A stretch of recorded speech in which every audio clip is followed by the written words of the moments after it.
massive seagoing automobile ferries, vital transportation links used by millions around the world. But an alarming number of them have sunk in recent years, taking thousands of people to the bottom of the sea. This British ferry suddenly capsized after leaving Belgium, killing dozens. It's not an isolated incident.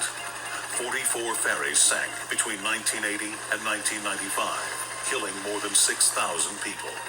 A death rate per passenger mile much higher than air or rail transport. And one tragedy in particular causes the world to notice. Divers break a window to enter the sunken wreckage of the Swedish ferry Estonia. They're looking for clues to explain why it capsized and sank in seconds, drowning more than 900 people.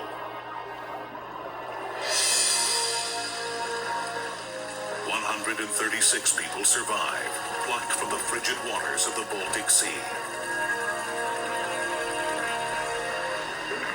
This is what investigators know. On an autumn afternoon in Tallinn, the capital city of Estonia, hundreds of passengers drive onto the car deck of the Estonia, the same way they're boarding her sister ship, the Mare Balticum, seen here. Just go down there, there's the chief officer down there. Right. And they park over on the way. Right. Okay. Passengers leave their vehicles below and go to the upper decks, where they can shop, dine, and sleep in private cabins during the 15-hour trip to Stockholm, Sweden. Among them is Swede Anders Eriksson, who is on his way home to Stockholm with a friend after a sightseeing trip to Tallinn. They told us when the ferry departed from Tallinn that there was going to be a storm that night. Unconcerned, they visit the ship's bridge, eat a leisurely dinner, and then retire to their cabins. But Eriksson can't sleep. Large waves pound the boat. Around about midnight, there was two very heavy knocks from the front, and I was nearly falling out of my bed. The ferry begins to tilt as Eriksson hurriedly dresses and rushes from his cabin to investigate. The boat started to go aside, and it didn't stop. The engine room reports that water is streaming in from the car deck. The captain urgently sends out a mayday. Mayday. This is Estonia. We have a problem here. Very bad listing on the right side. Panicked passengers try to fight their way out of their rooms deep inside the vessel. Eriksson is one of the few who makes it outside onto the open deck. The wall became my floor now. The water came more near. I didn't have anything else to do than to jump into the water. It all happens so fast, there is no time to lower life rafts.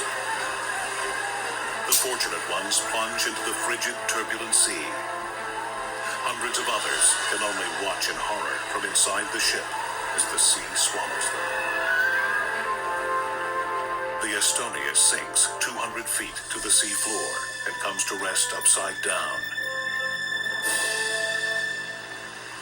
Eriksson swims to find one of the Estonia's inflatable life rafts, but it is upside down and too large to turn over. He can only cling to its sides. I can feel my toes, I can feel my fingers, and I'm alive. And someone must come and help us.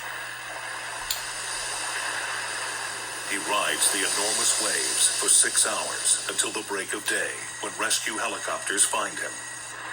Against all odds, Anders Eriksson has survived. As for his friend, he's not found. He's still down there, I think. He's dead. the Estonia becomes the worst in a long line of ferry disasters. Investigators want to examine the ferry's 56-ton loading door, which they suspect may be the key to understanding what went wrong. Called a bow visor, it lifts up to allow the loading of vehicles. It has 3 locking devices, 2 at the sides and 1 at the bottom. Experts theorize that as the Estonia forged through heavy seas, the buffeting of the waves caused the door locks to fail. Their suspicions are proven correct when divers locate the bow visor a mile away from the wreck. It had broken completely off.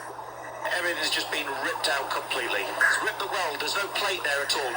All right, you guys want to do a little swap? I mean, yeah, I could be into it. Just like a one-time casual thing with Tyler, or? I was talking about switching up teams for fun. I don't like this game. But the failure of the bow visor, which salvagers winch off the seafloor, is only a partial explanation. The other unanswered question is, why did the ferry capsize so quickly? The answer may come from model simulations conducted by Dr. Ian Winkle, a naval architect at the University of Glasgow. Notice the rapid build-up of floodwater, which leads to rapid heel, resulting in capsize, the ultimate stable condition, upside down. Winkle and the others say that as water flowed freely across the open car deck, it surged to one side, causing the ferry to heel over, turn upside down, and quickly sink to the seabed. Experts believe that the combination of the faulty lock and the open car deck are the two factors that triggered the catastrophic capsizing of the ferry. This finding prompts governmental action.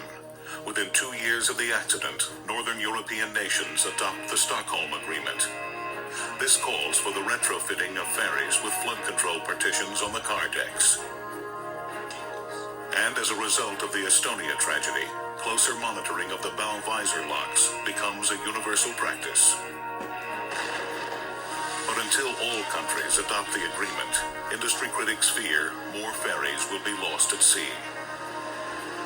Still, for the relatives of those who died aboard the Estonia, there is some small solace in knowing that their deaths led to a new beginning in ferry passenger safety around the world.